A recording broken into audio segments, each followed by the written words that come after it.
Hi guys, and welcome to DIY Ideas. Today we have a new tutorial here for a nice shawl. It's great for summer or maybe even for fall.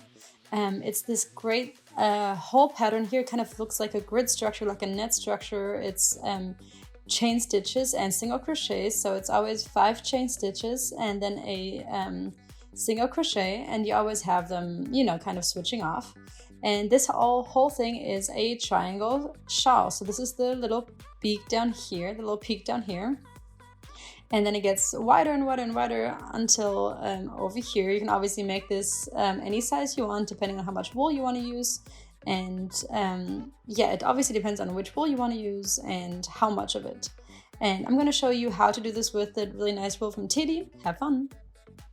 Okay guys, so this is this beautiful wool here. It's like a really light pastel-y pink. It's 150 grams and 150 meters. It was €5 and it's meant for size 5.5 crocheting hooks, but I'm actually going to use my size 6, and I bought this all at Teddy. So I already took out the middle of the ball of yarn here, and we're going to start with that. Okay, so we're going to start with some chain stitches. They'll be pretty long actually. I'm going to do 8 chain stitches. 1, 2, 3, 4, 5, 6, 7, and 8. Okay, and then I wrap around and I go back into the very first one and do a double crochet. For row number 2, I start with 8 chain stitches. I'm always going to start in every new row with chain stitches. 7 and 8.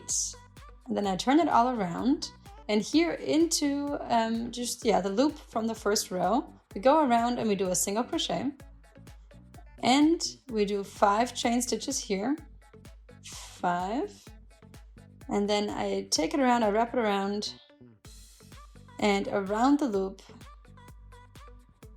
we do a double crochet. And now we have row number 2. So we had 1 loop in the first row, and then now in the second row we have 2 loops. So we did 8 chain stitches here, and then we did 5 chain stitches and the double crochet. And a double crochet, we all know, obviously counts as 3 chain stitches. And so we also have 8 here. Here for the next row, we do 8 chain stitches again. And so it's row number 3, so we're going to do 3 of these loops here.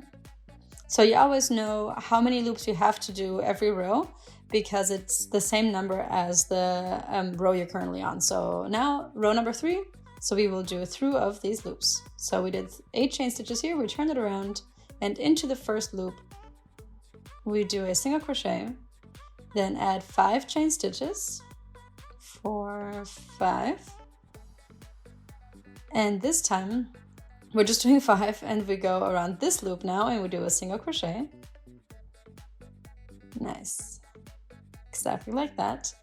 And now here we did a single crochet, and so here we start with 5 chain stitches, and then we do a double crochet here on the outside of the loop. Okay, so row number 3 is done. And so from the 2 loops in row number 2, we have now 3 loops in row number 3. And so here we always have either 8 chain stitches or 5 chain stitches with a double crochet. In the middle we have just 5 chain stitches. And here we have 8 chain stitches. We turn it around,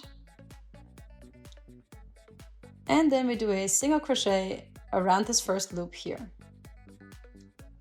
Then, because we're now in the middle, we will do 5 chain stitches only.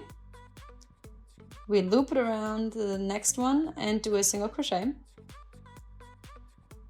Then again, 5 chain stitches around the next loop, single crochet. And then here we have now these 2 loops with 5 chain stitches here, and you can see how nicely the triangular shape is already forming here. And here we do 5 chain stitches and then a double crochet around the loop on the outside here. And that's the pattern. So as you can see, it's really simple, and you can see what the shape is already looking like here. So I just kind of moved it around here a little bit, the single crochet, just so it's right in the middle. And so we always have the 5 chain stitches here in the middle, and then at the very outside we have the different pattern. All right, I'm going to continue doing this until I reach the size I want, and here we are. And so you can see here the pattern really nicely, and the wool really works super well for this. And yeah, as you can see, it's a really soft, it's really light. It's great for summer or, you know, maybe early fall. And if you kind of scrunch it up like this, you can, yeah, you can even wear it when it's kind of colder outside. And yeah, I just reached this top side here, so I don't think the rest of my wool is gonna be enough for another row. It's about 160 centimeters here on the longest side, and I'm gonna just cut off the thread here. I'm gonna pull it out and kind of pull it a little tight, and then we're basically done. Like you can see again the pattern and how big it actually turned out. Yeah, I think it turned out really, really nicely. I really hope that you liked this video. If you did, then maybe subscribe to my channel. You'll always be the first one to be informed about new videos. And yeah, see you next time.